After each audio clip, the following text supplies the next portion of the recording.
Hello and welcome everybody to another virtual conference live talk. And I have an extra special treat for everybody tonight. People are coming in from all sorts of places in the world, all sorts of different social media outlets. So first of all, put your comments and questions and just even say hello in the comments so that we can have a really good interactive show tonight.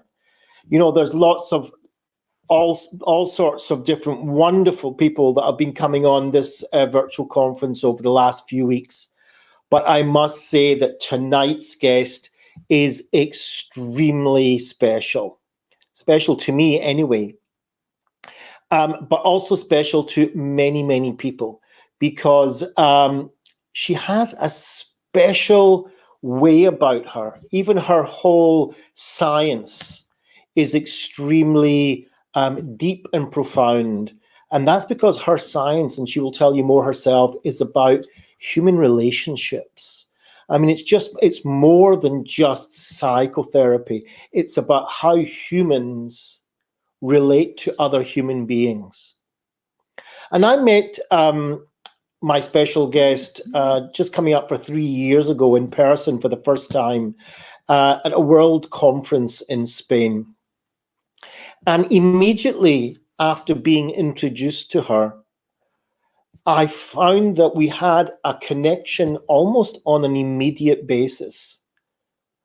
It was something that is quite unexplainable to me, at least. Maybe she will be able to explain it better. But she has a very, very special way of connecting to people.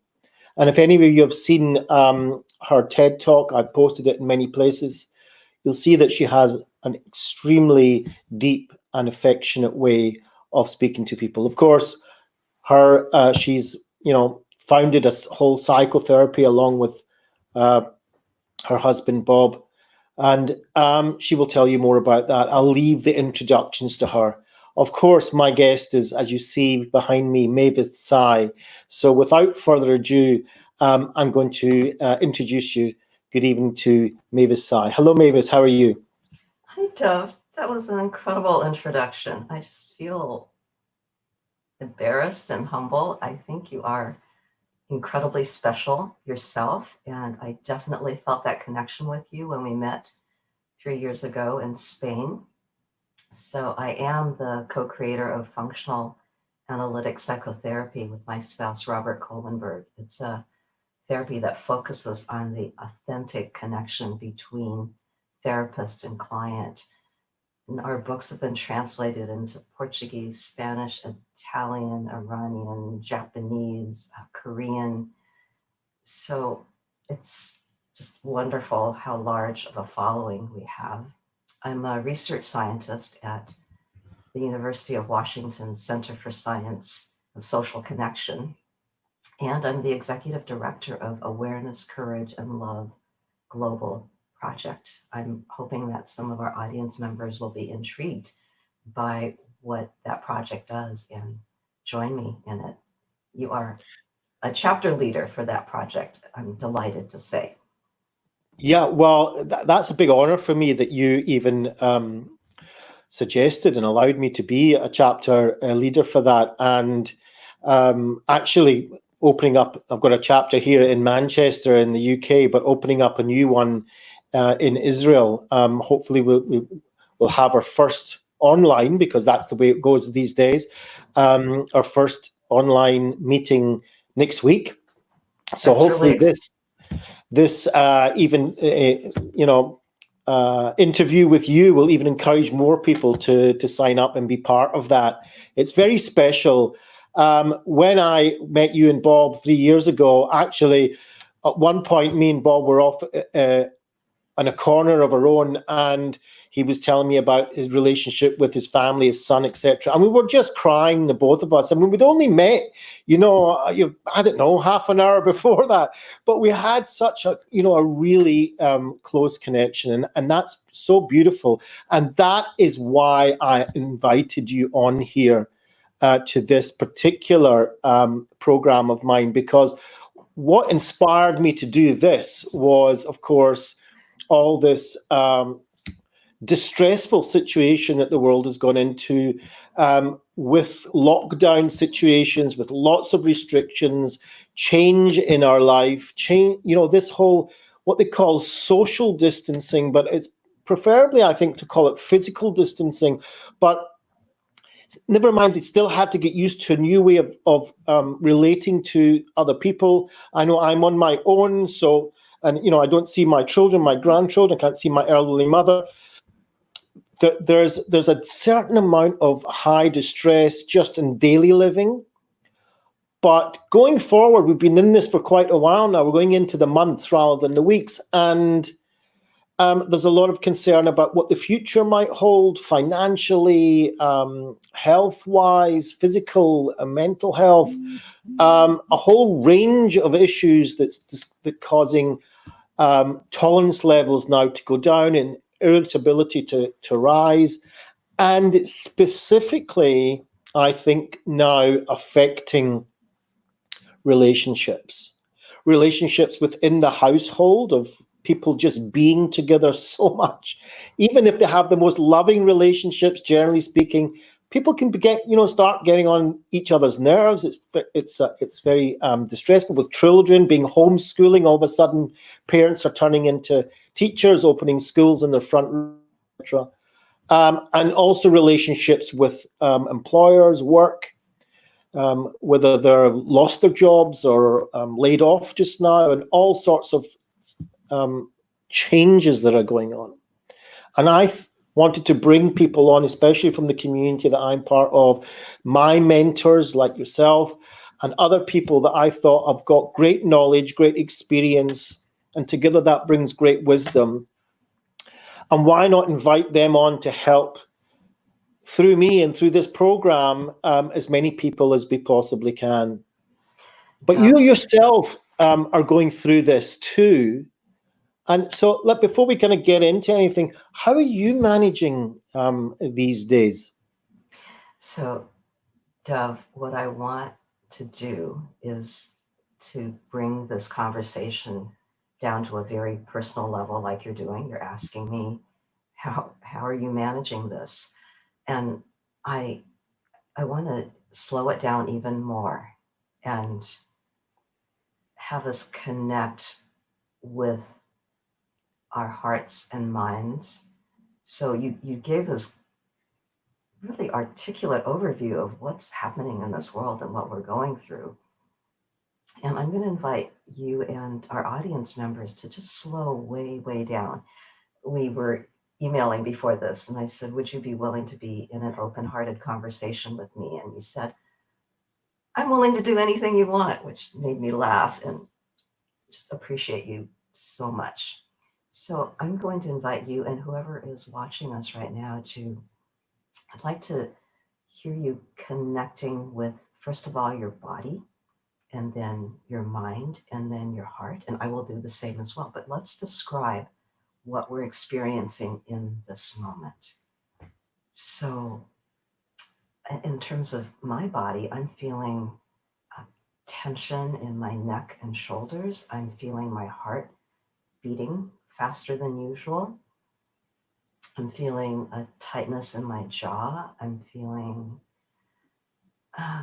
just a certain weariness and also excitement about being with you. What's happening in your body? So I'm feeling a certain sense of excitement as well. Just before we went on, I was feeling a tiredness, but that's kind of gone to the side at the moment. I'm feeling a certain amount of tension in my abdomen area.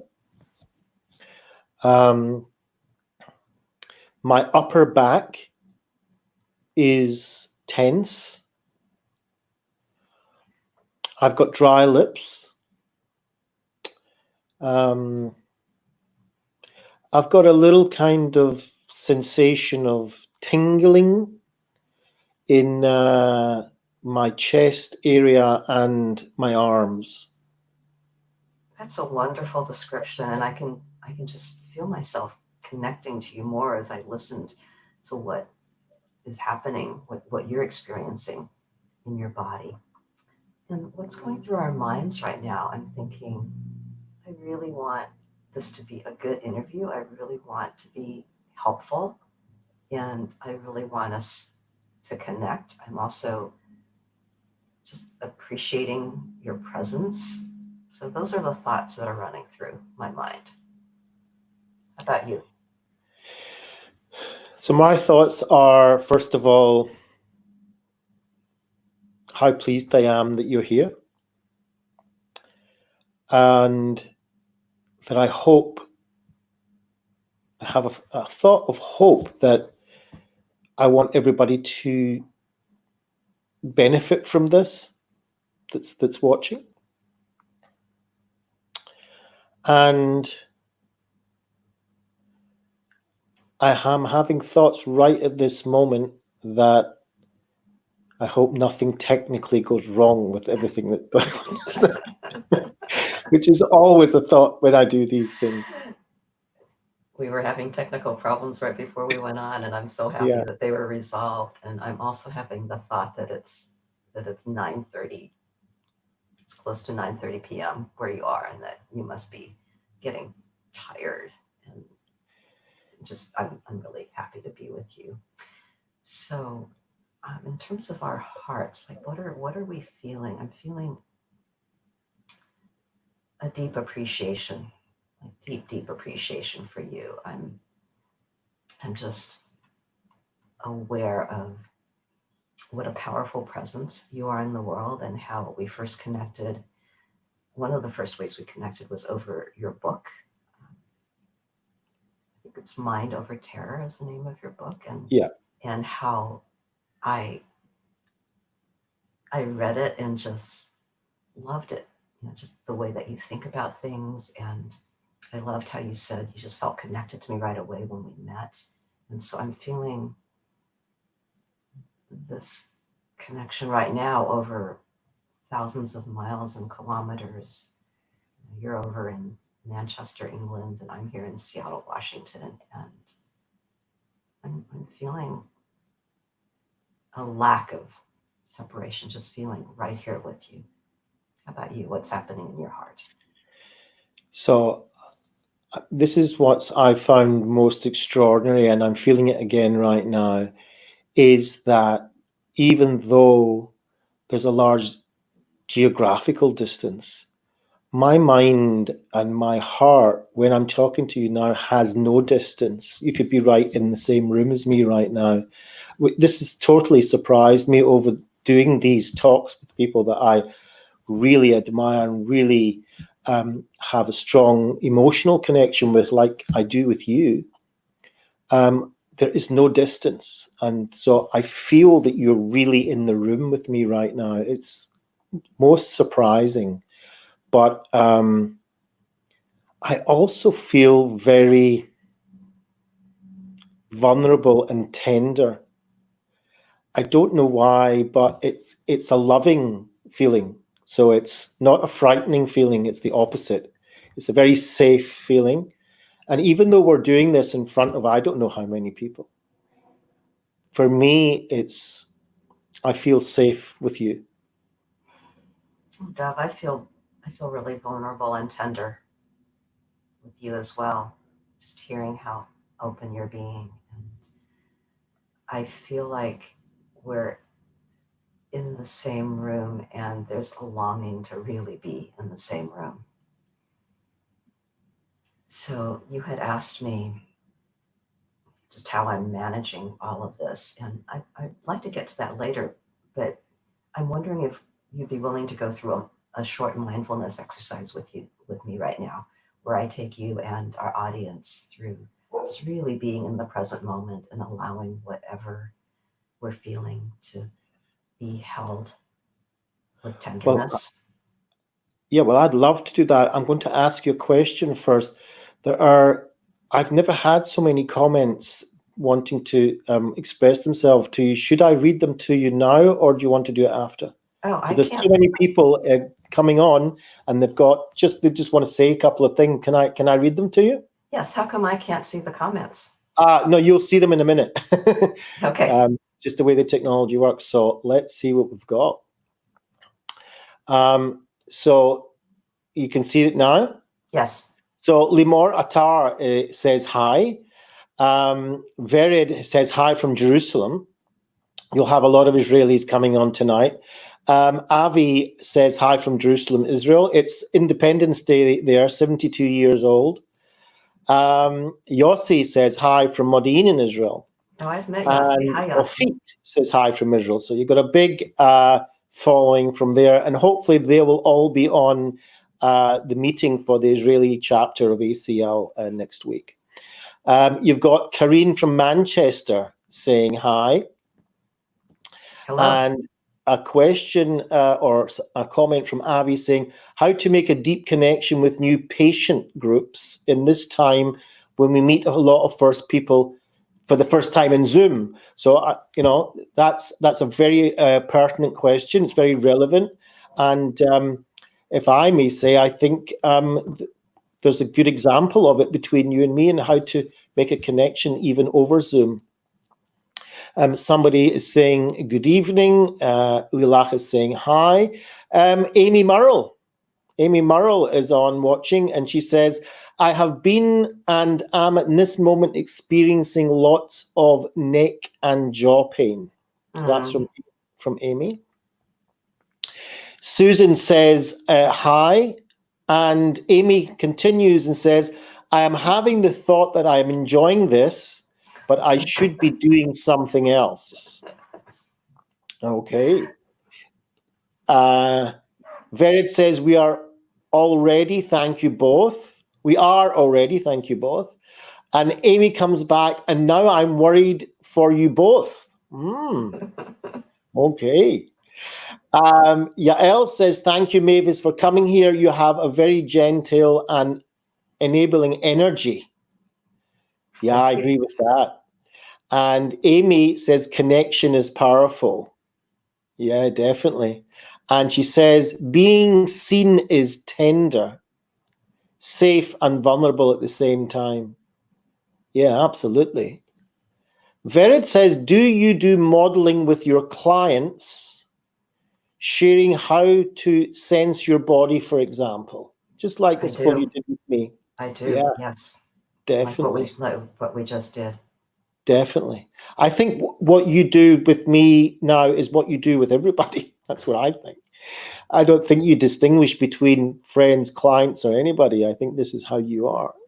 Susan says, such beautiful, honest sharing. And I think that is the thing. I think Susan has seen it right there. And I, believe me, have not been like this for all my life. I wasn't born knowing this stuff. I've only learned this very recently. And that is what I find. When you're honest, when you have integrity, when you have authenticity, and you're willing, and you asked me if I was willing, and I think, and just like you teach in awareness, courage, and love, you have to have a certain amount of courage. It's not easy to be like that with somebody else. There is an explosion of beauty and love, and that's what I have found. No matter who I'm in connection with doing this that you teach.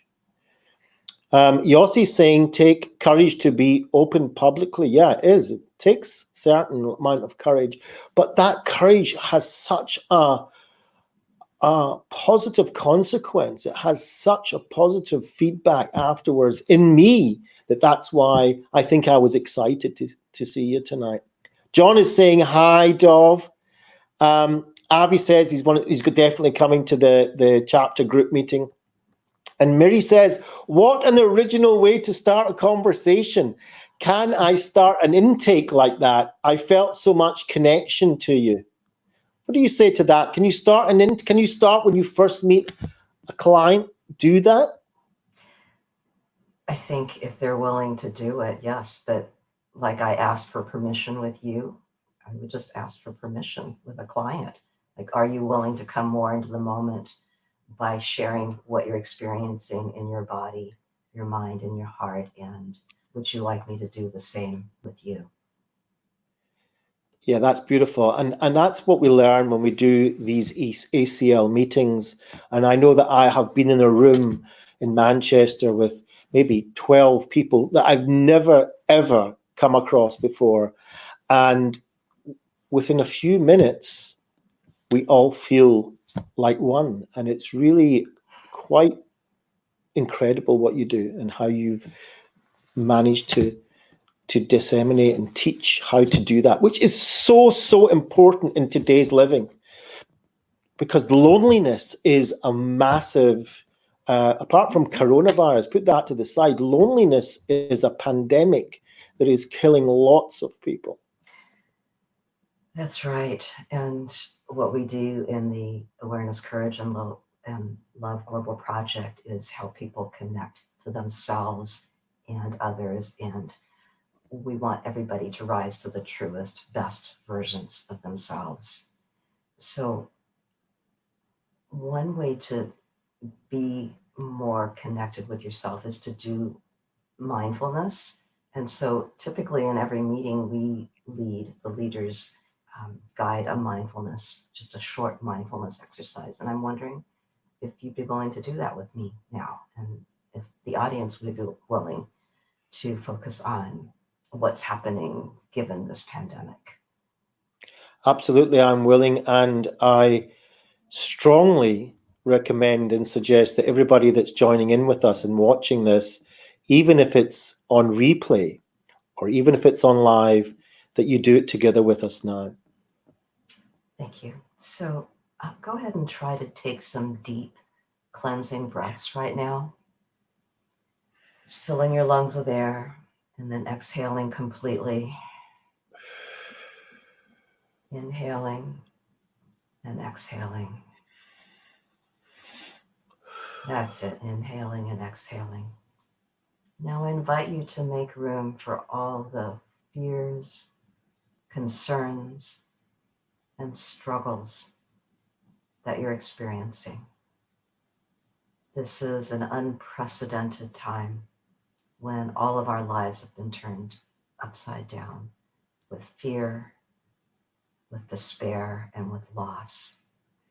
So I invite you to just hold yourself and your feelings with great kindness and compassion right now. Just allow whatever it is you're experiencing to be there. Just tenderly hold all of your feelings.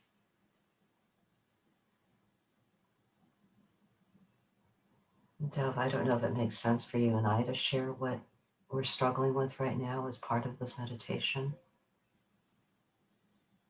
Would you be willing to do that with me as everyone else is doing this mindfulness? Let's just share some feelings with each other. Okay. What our struggles are. So I have a lot of fear about people who are close to me, who are really vulnerable. My husband is in a very high risk category. And if he were to get COVID-19, I'm afraid that he wouldn't survive. So that's just a big struggle of mine. It's people that I care about getting this and losing them. What about you? So my elderly mother is in Israel. And even if I was there, which I'm not, even if I was there, I would not be allowed to go into the care home that she's in. I know that she's safe, but my biggest concern, apart from if she got infected, is that I doubt she will know who I remember who I am when it's over. She has Alzheimer, and it was on the verge of not knowing who I was before this, but having so many weeks or possibly even months before she sees me again. That is what I carry with me, that she will not remember who I am. I feel this sadness welling up in my throat. hearing you say that, just how much you love your mother, and that with all this time of not being able to see her, you're afraid that she won't remember you. That's so hard. And I'm just getting back to our audience. You heard some of what Dov and I are struggling with, and I really encourage you to make room for what you're struggling with. There's a lot of loss. There's a lot of fear. I know people who have lost their jobs. They're worried about getting evicted from their apartments. They don't have money for food.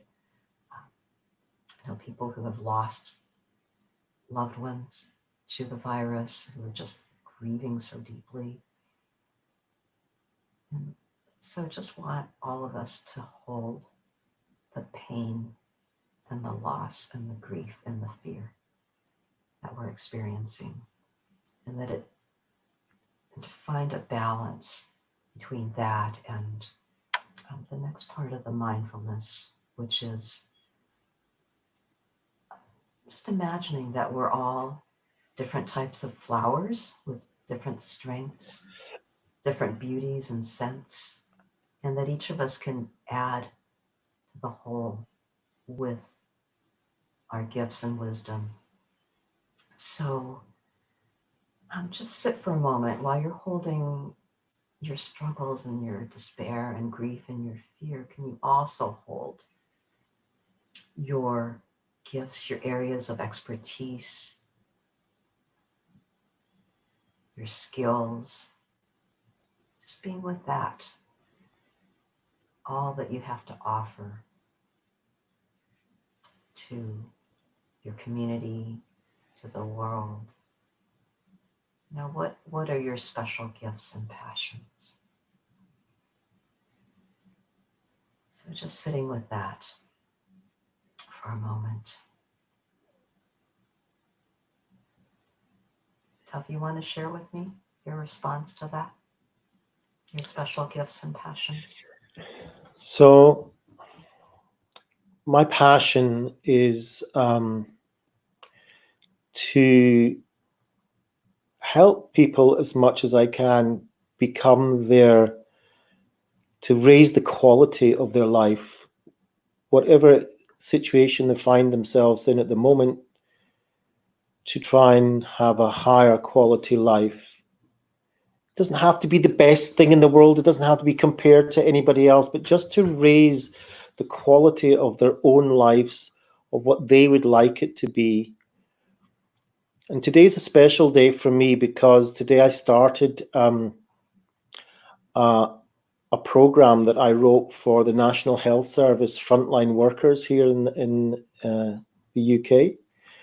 And they're going through such a distressful, exhausting, physically and mentally time with dealing with all this. Like I'm sure all health workers and staff around the world. And it was my passion to try and help them somehow. And today I started to do that with a team in London. And also to connect with everybody that's watching this. This is really important to me, really important to me. This is not about me teaching anybody. This is about me being a conduit to bring people like yourself and introduce them to the networks that I've built. And that is really important to me.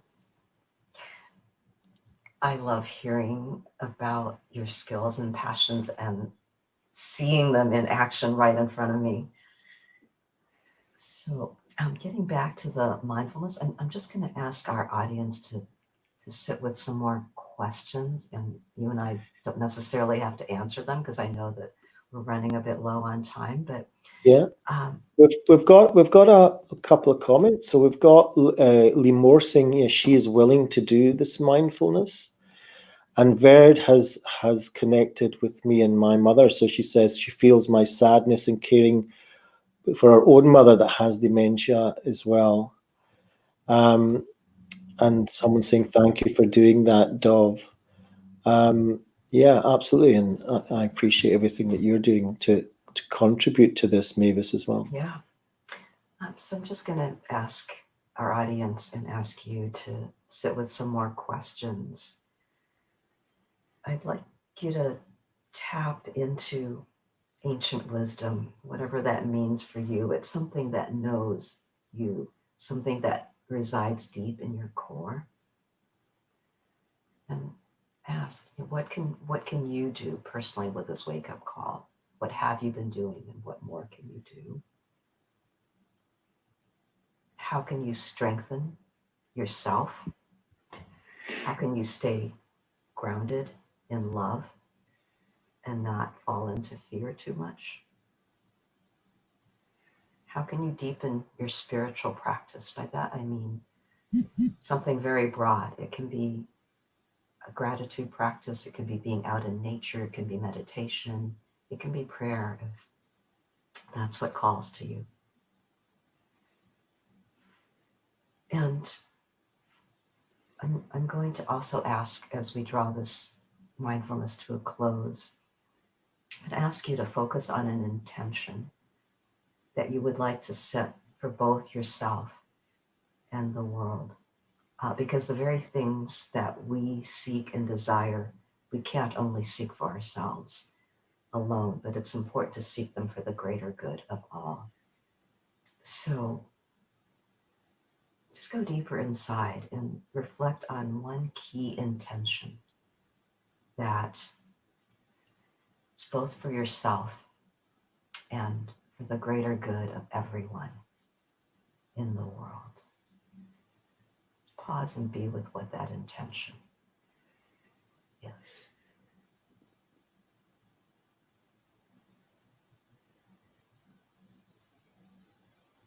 For me, the intention is being able to feel